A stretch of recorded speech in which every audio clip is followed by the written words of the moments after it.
I'm Josh Corcoran, and these are CJSW Stories.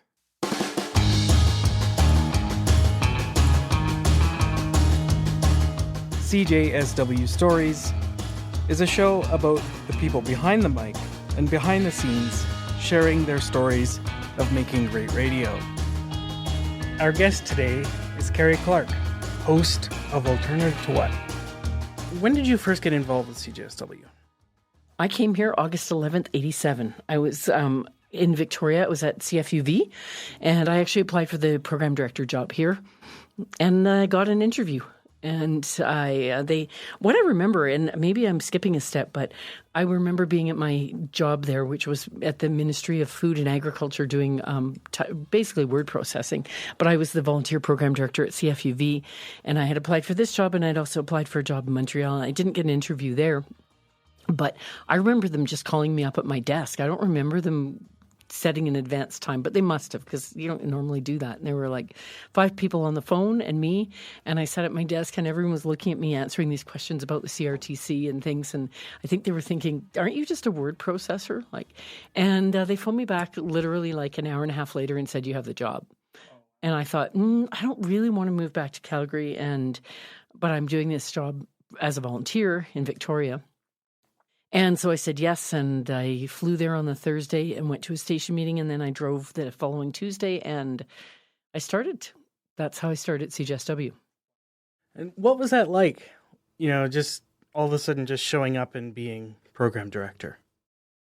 Well, firstly, in a lot of ways, it was really cool because I was from Calgary and I'd gone to high school here, but I wasn't really looking forward to moving back. But it was like being in a completely new town and completely new city because you're among your people. I think it was interesting, probably good and bad, that I was a bit of an outsider. That I made a lot of changes in a very short period of time, like 6 weeks. And so I was a bit of a bulldozer. And I think had I not sort of come in as an outsider and just decided to do that, I might have been stopped from doing those things. And hopefully they were good changes. And I was a bit of a mystery. A guy that worked here thought I only liked heavy metal and blues, which is weird. That's not really quite true. And I saw maybe things from a different point of view, but there were really awesome people here. So there were some very, quick friendships, and it was really amazing station to land in.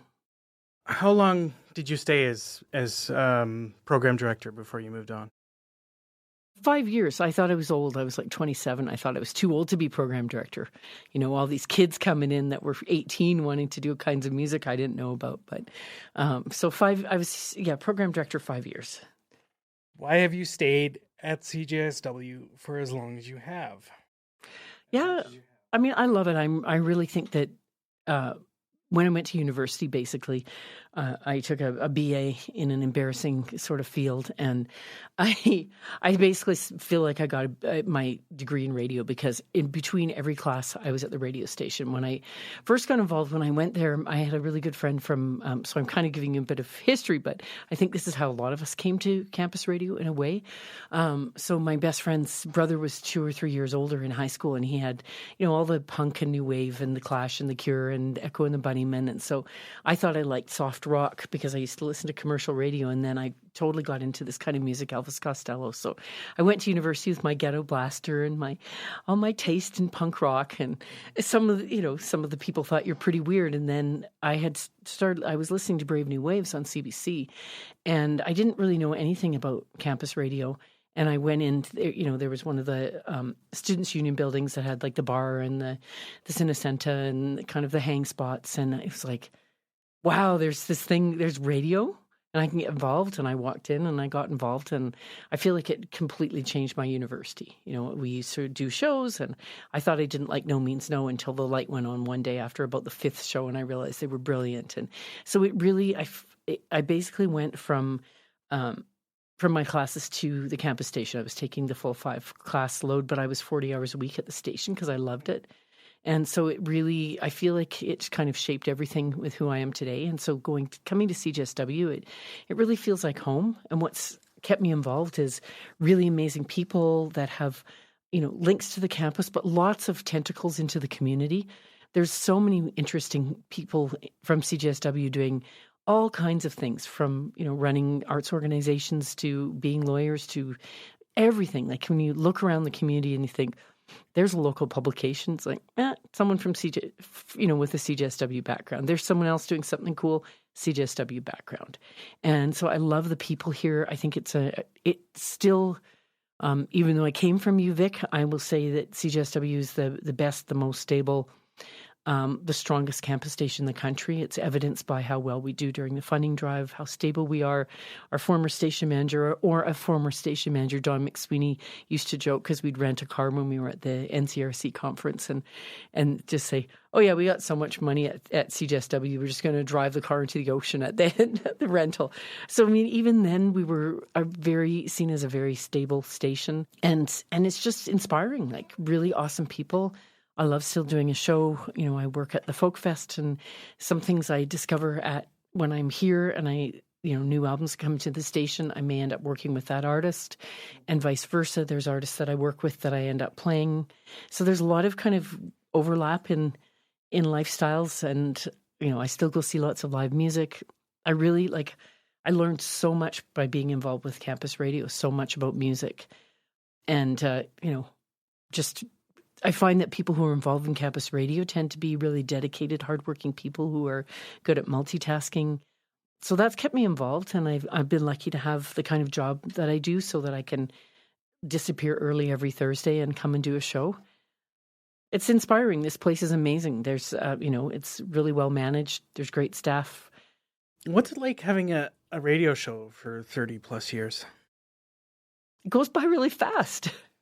I mean, it's weird. Like in a way, it seems like yesterday I first came here, and then in a way, it seems like a long, long time ago. But the show evolves, I think.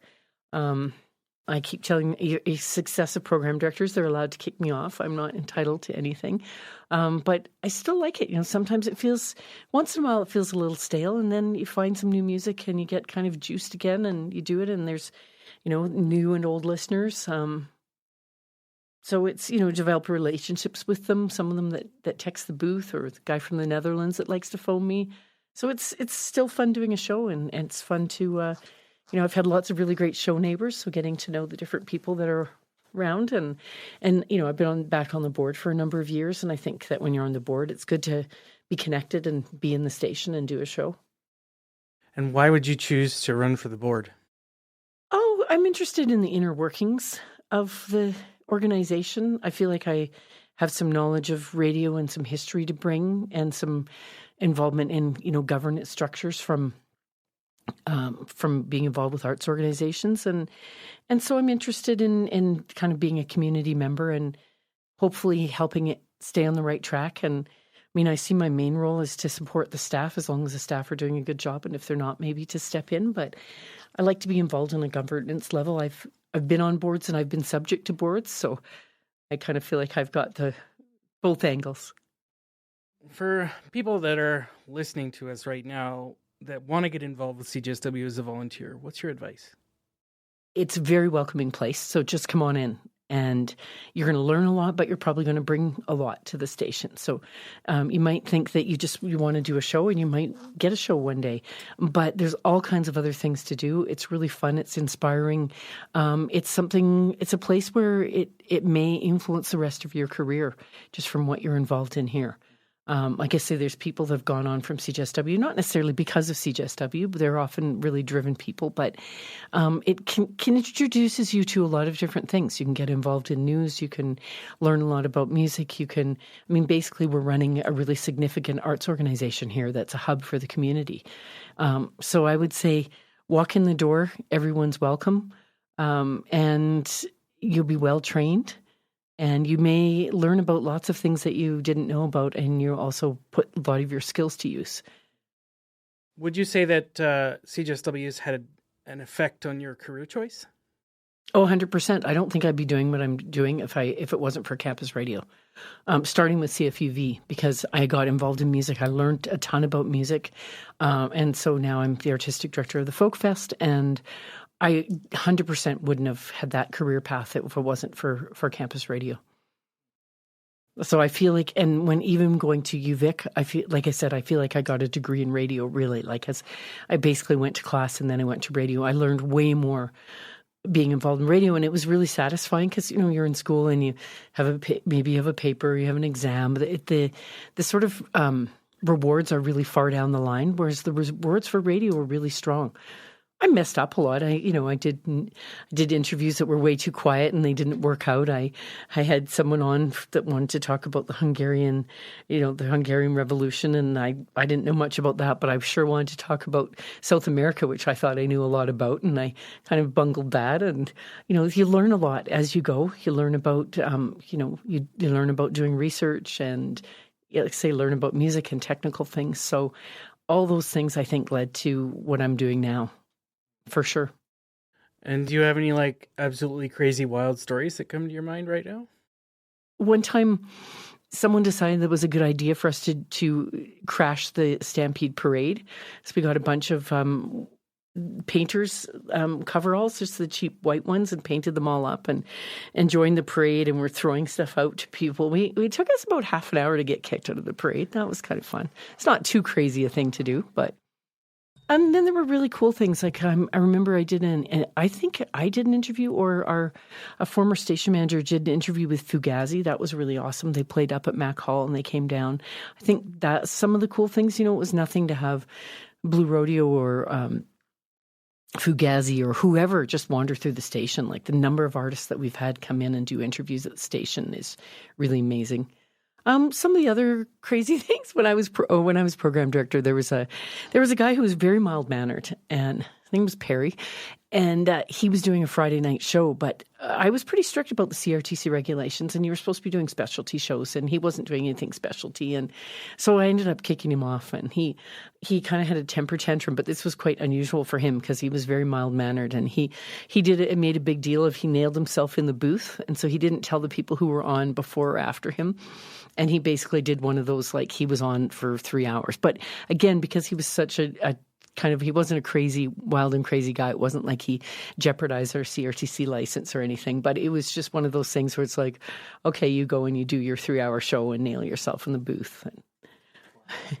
I'm trying to think about other crazy things. I mean, I think there have been times over the years, there have been times where, we've had complaints from listeners and the CRTC has contacted us and we've had to go through the logger tape. And, in the old days, like right now, we're doing this interview. It's all digital and you just go zoom, zoom, and you can take out the parts that you want to take out. But we'd sit here with the reel-to-reels and and then you have to cut out the parts. And sometimes we put together pieces where it was all the ums and ahs and the things we took out. But the logger tape, which for people who are listening, that doesn't probably mean much to them, but it's what we record all the programs on, and we have to hold them for a month. We have to hold them for a year, I think, for the CRTC. And so these were these big, huge reel-to-reels, and they had half the day on one side and half on the other. So we had to turn them at the end of the day, and they went really slowly. And if you got a complaint from somebody and it went to the CRTC, you had to listen back and find that. And it was always this nightmare because, you'd be fast forwarding it and then you'd listen and you'd think, okay, we need to still fast forward another hour. And then the darn thing would, and it would, the tape would rip and you had to stop it and you had to put the tape back together and then you had to find it. And so that was kind of, those were our Monty Python days, where we had to get up 3 hours before we went to bed, that kind of thing. Like, you think your life is rough, those stories. But so, yeah, I don't know what else. There were times where we got ourselves in some trouble. People came on air and they slandered somebody, or they, there was a complaint. Trying to think about the wild and crazy times. Don McSweeney would always spill his drinks and his food on the way in on his white T-shirts, and but we had some fun times. There's lots of great people who've come through, and like I say, I'm trying to think about other crazy stories, but just Fugazi, that was kind of a highlight. And who did we have? Anyway, sometimes, bringing some artists up here. We had Sun Ra. We had a couple guys from Sun Ra's band come in from Brazil. That was super cool. Just kind of dragged them from Princess Island Park and had them come up here. And this one guy had the dislocating shoulder where he could spin it all the way around.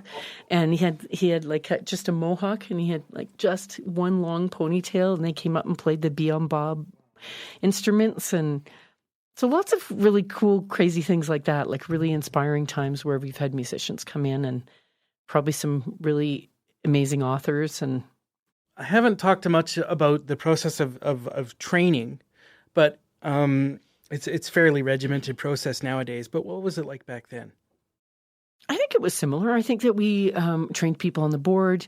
There's little tricks of the trade that we would teach people that I think were kind of interesting because don't think any of us went to school for it, but it was kind of ingrained about not process things. You weren't supposed to say, oh, this isn't working or that isn't working or this is a PSA. You just had to talk, and you're supposed to associate music with ads with music so that you didn't have someone talking and then ad and talking and blending the music and, how you fade things down. Like I still train people the way I did when it was albums, because if the album kept going, it would bleed into the next song. So you'd always fade it. You wouldn't, you'd push the next button and fade the last. Like I still do things that way.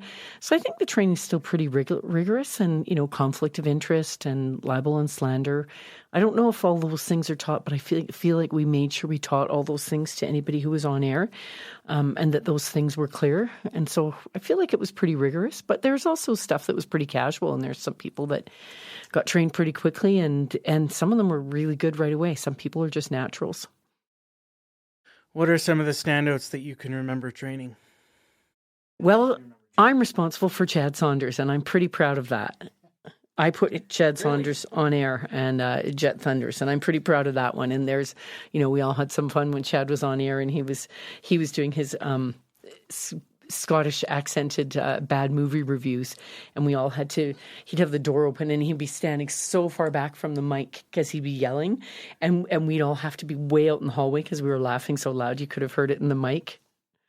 There were Bob Keelahan, huge standout. He used to call himself Bob Anonymous, and he was on late at night. He was on, I think, from midnight to 3.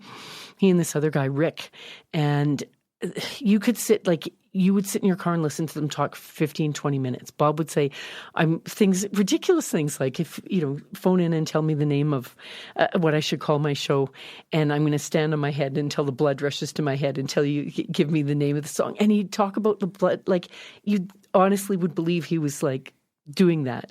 He was so interesting. He did amazing radio. And Rick did this radio Antarctica, and he pretended he was in Antarctica.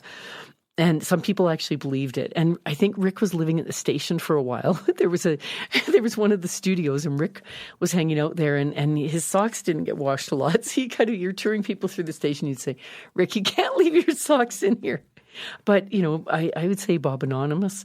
I didn't put him on air, but when Nick Dioknos was on, he was really great. And he used to do really, really creative radio. So, yeah, I'd say they were some of the standouts. So, there's some shows that I'm really proud of that have been on for a long time. I put O Africa on there. I started a comedy show, and then it went away for a while. But definitely Bob Anonymous did some of the most creative radio that you've heard. People tried to imitate him and didn't work out so well for them. But yeah, lots of people some people that are still involved and some people that aren't. Lots of really great broadcasters and great staff that have come across over the years. And so you would say that CJSW is a very important part of the Calgary community in general? I really think so. I mean, it's an arts organization unto itself, and it's a hub. The station, people rely on the station to get the word out about what they're doing.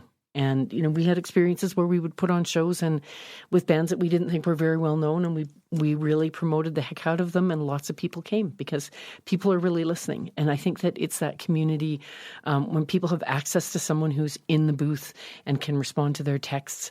And, there's people that would listen and say, oh, you guys are getting a new transmitter. And it's like, wow, they're really listening. Or where's so-and-so? Like, it's part of their family. It's part of the community. And so I would say it's an important part of the community for sure. And like I said, there's lots of awesome people that are still involved in the station doing really interesting things in the community that maybe already were, and then they're bringing that to CJSW and vice versa. It's a back and forth. It really changes people's lives. It makes them feel more connected. And in this age of satellite radio and things that are programmed by other people, it's really great to have a station where people are programming their own music. Our guest today was Kerry Clarke. Thank you for listening to CJSW Stories. I'm Josh Corcoran.